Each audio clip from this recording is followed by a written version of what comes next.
La palabra de Dios es tan importante en la vida del cristiano como lo es el alimento diario para nuestro cuerpo. Estudia con nosotros el capítulo del día en Reavivados por su palabra. Segundo de Samuel 1. El capítulo anterior describió la derrota del ejército israelita, la muerte de los hijos de Saúl y el suicidio del primer rey de Israel. Acompáñame a descubrir cómo se entera David de aquella derrota. Aconteció después de la muerte de Saúl, continúa el relato bíblico que originalmente era un solo libro, que vuelto David de derrotar a los amalecitas estuvo 2 días en Siclag, declara el verso 1. Al tercer día, informa el verso 2, vino a David un amalecita con sus vestidos rotos y cubierta la cabeza con tierra.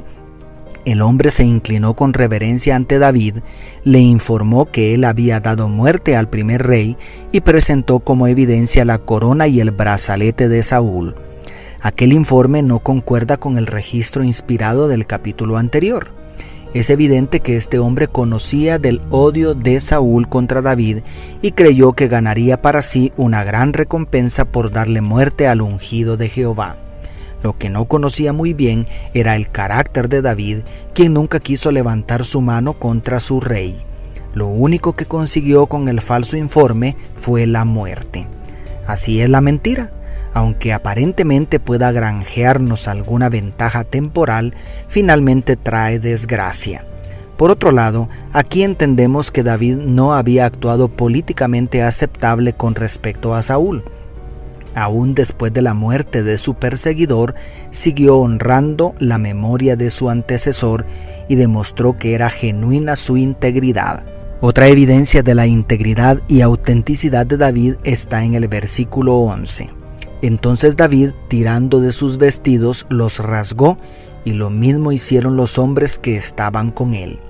Con toda sinceridad expresó su dolor por la muerte de Saúl y su mejor amigo Jonatán. Rasgar las vestiduras era la máxima expresión de dolor y angustia.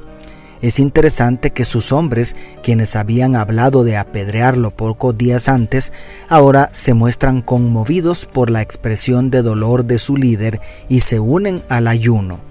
Esos bandidos y renegados que se le habían unido son transformados por la ejemplar manera de actuar de David.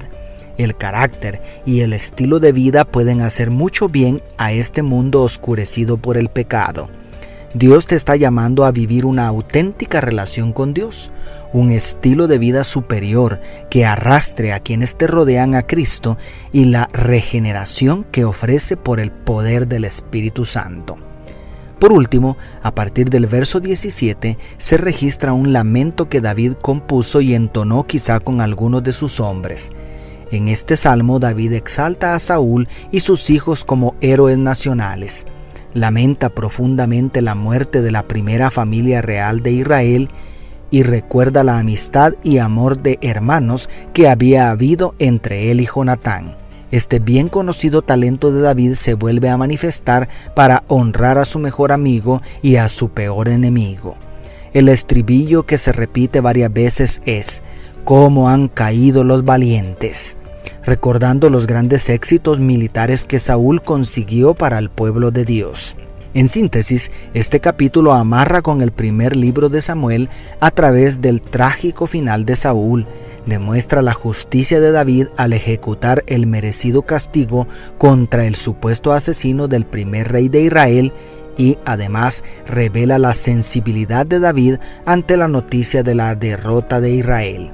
Recordemos en este punto que hacía varios años que David había sido ungido como el nuevo rey de Israel, pero evidentemente aquel que derrotó al gigante Goliat seguía refugiado en tierra filistea. ¿Qué sorpresas nos traerá el relato bíblico? ¿Podrá David ocupar el trono de Israel finalmente? ¿Estará dispuesto David a reinar sobre una nación que le dio la espalda? Por favor, no te pierdas el interesante estudio de las hazañas de David en este libro. Te espero mañana para seguir estudiando la palabra de Dios. Dios te bendiga, tu pastor y amigo Selvin Sosa.